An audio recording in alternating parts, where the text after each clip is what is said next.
and he's still in 4th position, so he's not lost a place there.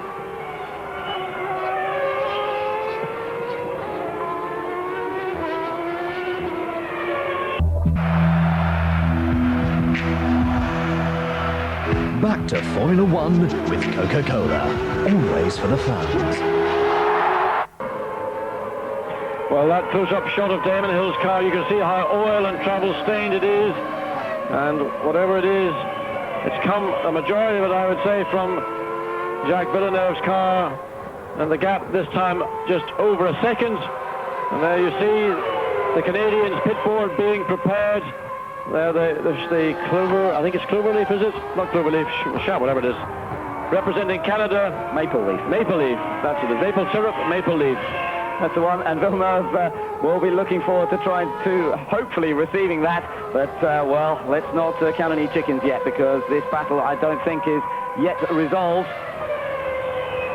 Also, for the first time in I don't know how many years, how many seasons, Frank Williams did not make the trip out to Australia. It's a very long trip, and to make it out and back in a relatively short space of time, he decided to sit this one out back at home, and I'm sure he will be absolutely enthralled in this battle that's gone on. He must be over the moon with Jacques Villeneuve's performance, and really looks at having an enormously strong chance that finally they will win the World Championship in 1996, and probably more importantly for Frank, winning the Manufacturers' Championship, the thing that he lost in 95 to Benetton Renault, the thing that probably he cherishes more than anything else in Formula One. Very early days for that, but of course it has been a tough day for the reigning Constructors' Champion Benetton Renault, losing Jean Alesi. Oh, and look at this, Damon Hill looking down the inside there, definitely a little look to get past. Well, I wasn't quite sure if Jacques Villeneuve was almost saying, look, I've got a problem and I can't really maintain this battle any longer. It's something that I've got to concede. They're showing slow on Villeneuve's board. 1 second. I wonder, does that mean that they're aware of a problem that he also has begun to become aware of, or whether they've decided to request both drivers to hold station? But clearly Damon Hill is looking to go down the inside, and Damon Hill now slides under Jacques Villeneuve, and I suspect that what we have seen all over the front of Damon Hill's car has been something that has been beginning and just getting deteriorating all the way, and Jacques Villeneuve now backs right off.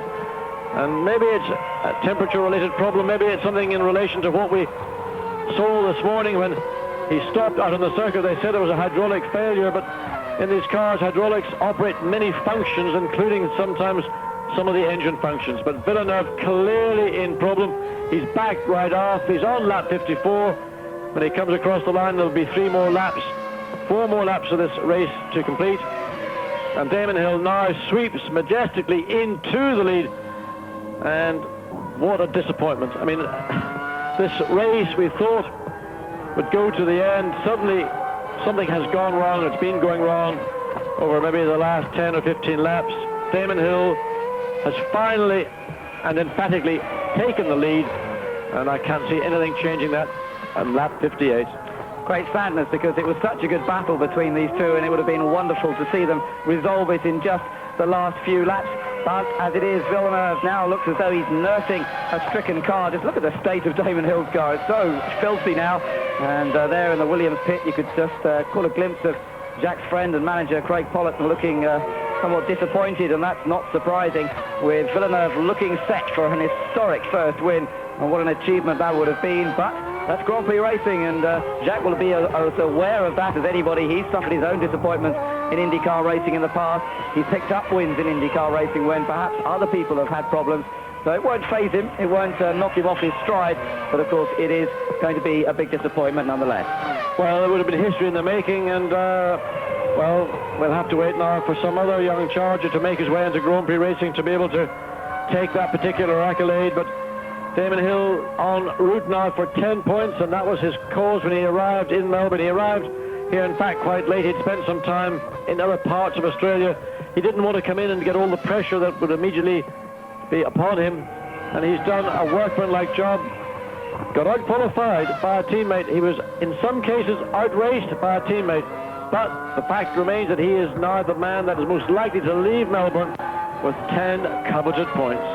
So the favourite for the World Championship looks as though he's going to start off his campaign in the style that he wanted. All that hard work over the winter, the new training program, the extra degree of fitness, the new commitment that he's showing to chasing that world title is going to come his way today. But I'm sure that, as he will tell us afterwards, it's largely as a result of whatever's happened to Jacques Villeneuve. It could well have been Hill's race anyway, but it would have been a great battle to have watched in the last few laps. One thing, John, as well, that we should remember is that if Damon wins this race, it'll be his 14th win, and that will actually equal the record of his late father, Graham.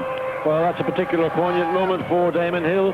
But I just wonder, with Jacques Villeneuve's problems, did they begin at this point somewhat earlier in the race? Just after his stop, he went off at that point of the track, and of course the underbody of the car would have come in contact to the ground.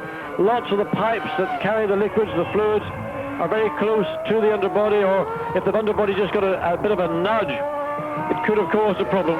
Those are details that we will find out certainly after the race, and once the team get that car back in and they can examine it and find out what is the problem that has caused Villeneuve to lose victory, his maiden Grand Prix victory and create Formula One history.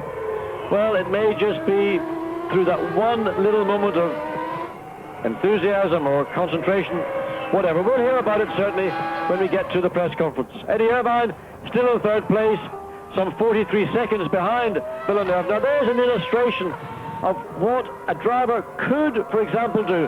I'm sure Irvine was under instructions from his team to bring it home. But when a driver who is ahead of you has a problem, there's the opportunity to catch up. Irvine would have been told just take it easy.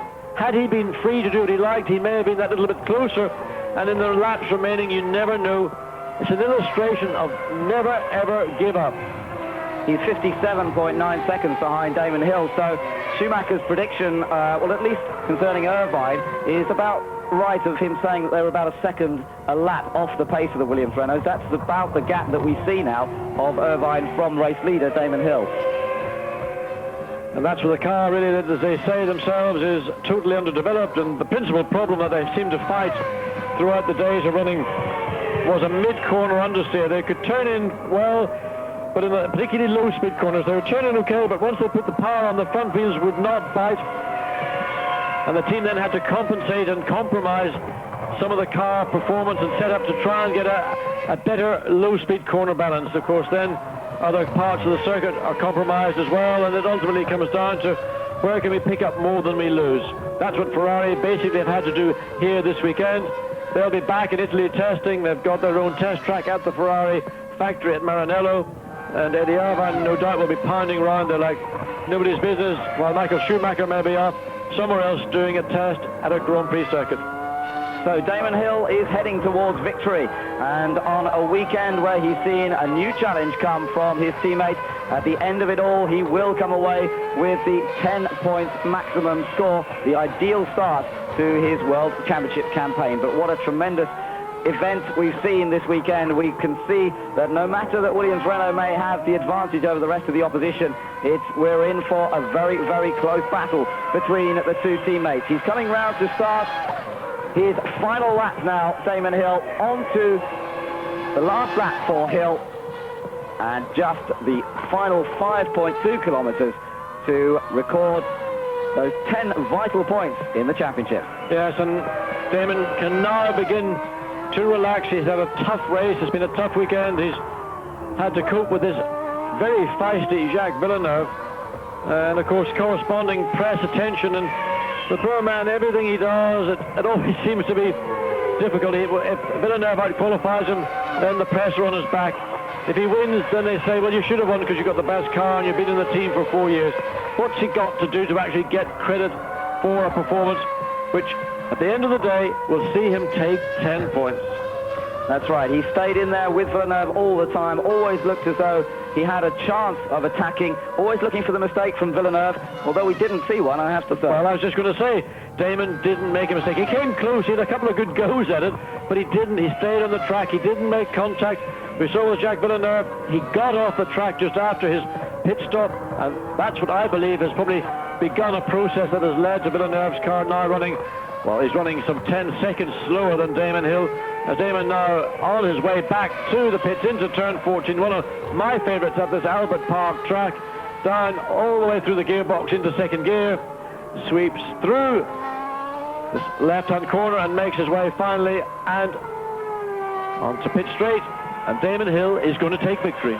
Damon Hill then accelerates along the start-finish straight, and Glenn Dix, the famous flagman himself, who has moved from Adelaide to Melbourne today to do the final honours here in Melbourne, waves the checkered flag for Damon Hill. He scores the maximum 10 points and takes the first victory of the season. It's win number 14 in his career. He now matches his father Graham, and that really will be quite a milestone for him. Well, it's certainly going to be a very fine celebration for Damon and for his family. His mother, Betty, of course, she's here this weekend. There are celebrations going on Tuesday for another famous world champion. Jack Brabham is celebrating his 70th birthday in style in Sydney. I think he's bought the whole of Sydney to do it, and Betty Hill is there for that. But what about the performance of Jacques Villeneuve? A round of applause from the pit crew and a great cheer from the crowd as well. It's been an absolutely stunning debut weekend from the 24-year-old. Well, there's clearly an absolute star. I mean, brilliant performance. And another fine performance, Eddie Irvine there as shadow and shotgun to Michael Schumacher. When Schumacher retired, Irvine was in place. Ferrari really could not have expected to have done better than third place, either from Schumacher or from Eddie Irvine. Fine podium position for Irvine, and delight for him back at Ferrari.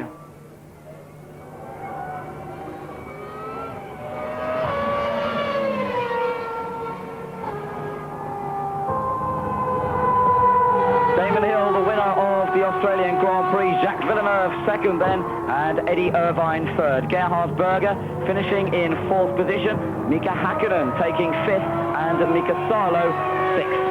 Yes, I think looking at Mika Häkkinen's performance, outstanding. Remember, just 3.5 months ago, he was literally on death's door.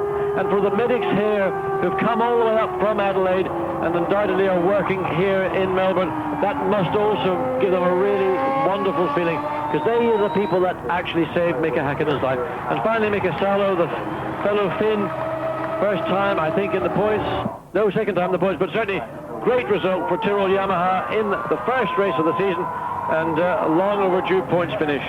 I think Mika Salo rather likes Australia, because he actually scored some points here last time out in Adelaide as well. He finished in fifth place here, well, in Adelaide last year, so it's Australia, I think, is going to prove to be one of his favourite countries. But a good performance. The other Tyrrell finishing there, you can see Ukio Katayama in 11th, and also good to record the finish of Ricardo Rosset in his first ever Grand Prix with the footwork hard, and he finished in 9th place behind Heinz-Harald Frentzen. So a very interesting day, and let's take a look at the Drivers' Championship. Of course, the points from today exactly the same, finishing positions from this first Grand Prix. And there Damon almost climbs out of his car. The seatbelts are undone as he moves into the Parc Fermé. Here the cars will of course all be scrutineered and checked for eligibility. There you can see not just only oil streaks but rubber streaks on the side. But Eddie Irvine, he's enjoying his moment of glory. Third place, up on the podium in a couple of minutes. They're coming back into the pits, however, and into the garage will go Damon Hill, yeah, delighted. He is so pleased about that. And Dickie Stanford, the team manager, coming over to congratulate him. Superb performance. The pressure's been on this weekend. The pressure of starting as favourite as well. And they're almost, I was going to say, the precocious Jacques Villeneuve. First Grand Prix, 24 years of age. Absolutely magnificent, and I'm sure Damon will be the first there to say, well, son, what a race. You gave me a hard time, your turn will come.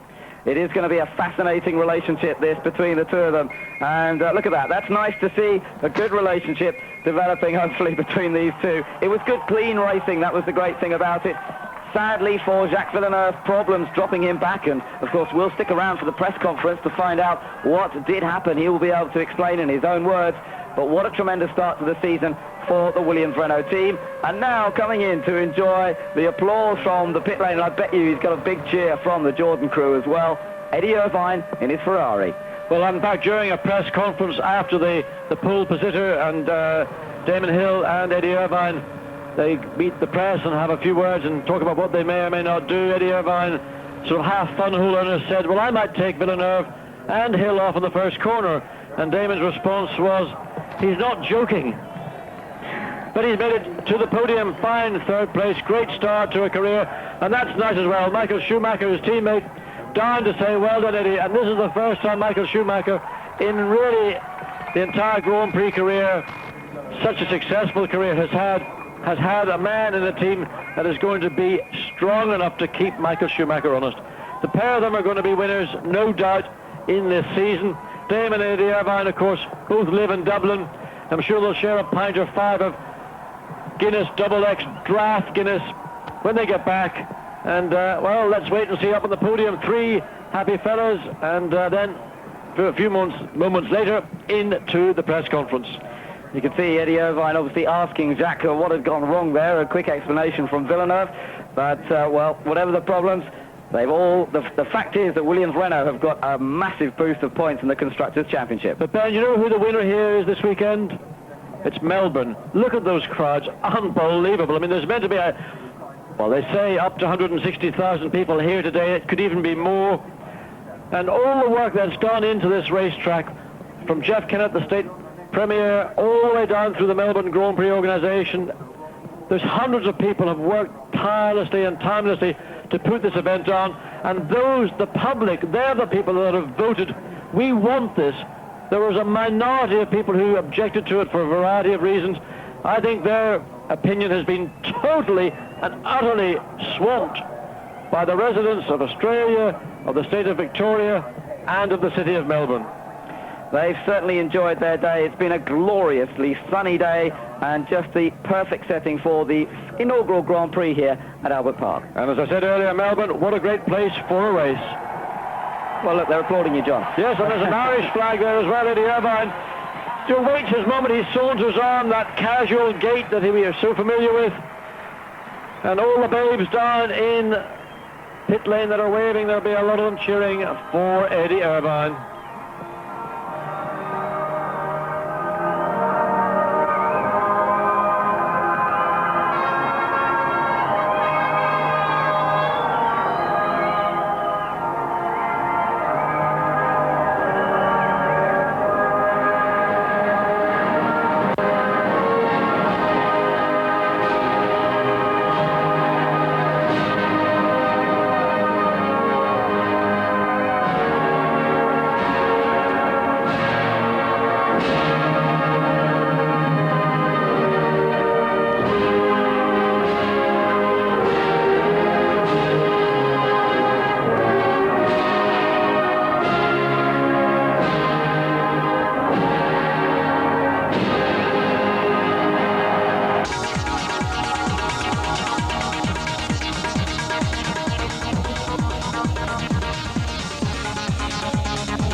Formula One on Eurosport with Ford.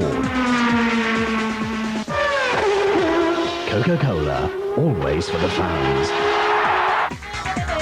And Goodyear.